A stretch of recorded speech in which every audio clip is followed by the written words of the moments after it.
साल 1193 बख्तियार खिलजी का नालंदा महावीरा पर हमला कर भीषण नरसंहार के साथ नालंदा यूनिवर्सिटी में अनमोल ट्रेजर्स के रूप में रखी बुक्स को नष्ट कर देना, यह भारत पर हुए तमाम ब्रूटल इन्वेडर अटैक्स में से एक था।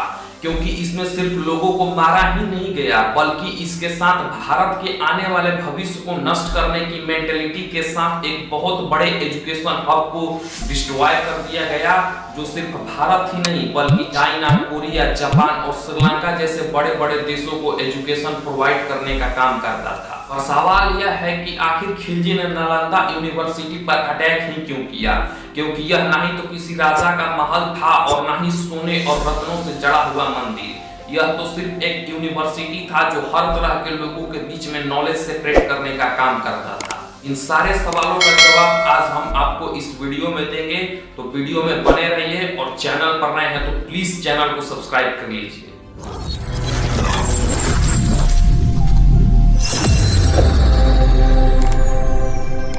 नालंदा यूनिवर्सिटी के बारे में जानने से पहले हमें नालंदा यूनिवर्सिटी का इतिहास जानना होगा। नालंदा संस्कृत के 3 शब्दों से मिलकर बना हुआ है।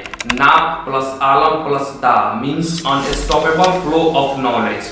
नालंदा यूनिवर्सिटी को 5वीं शताब्दी में गुप्त वंश के शासक कुमार गुप्त प्रथम के द्वारा बनाया गया था। यहाँ पर 10,000 मोंक और 1,510 टीचर रहते थे। यहाँ पर Buddhism, astronomy, mathematics, philosophy, medicine जैसे सब्जेक्ट को पढ़ाया जाता था।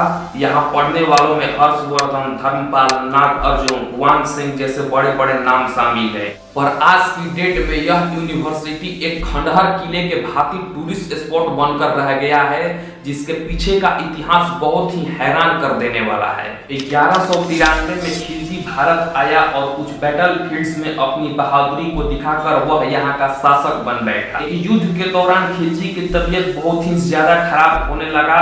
बहुत सारे हाकिम के इलाज के बावजूद भी उसका तबीयत में कोई सुधार नहीं आया। तब उसे सुझाव दिया गया कि वह नालंदा यूनिवर्सिटी के प्रमुख आचार्य राहुल श्रीभद्र से अपनी ट्रीटमेंट करवाए।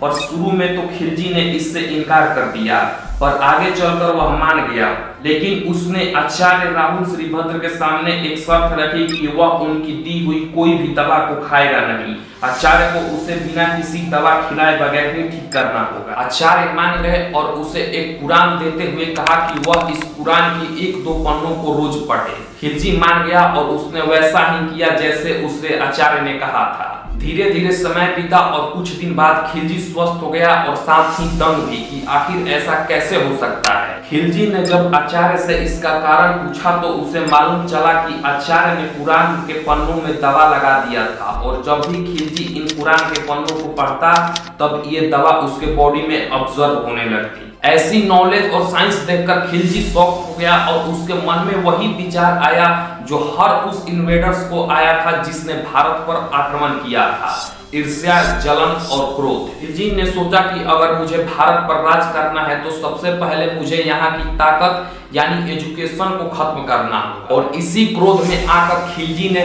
नालंदा यूनिवर्सिटी में आग लगा दी, जो भारत के तमाम ज्ञान के भंडारों में से एक था।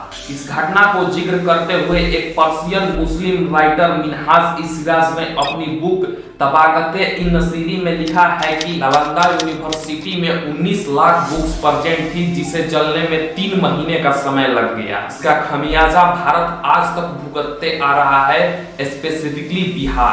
अगर इंफॉर्मेशन पसंद आई हो तो वीडियो को लाइक कर प्लीज चैनल को सब्सक्राइब कर बेल आइकॉन दबा दीजिए ताकि हमारी आने वाली हर नई वीडियो की अपडेट आप तक पहुंचती रहे।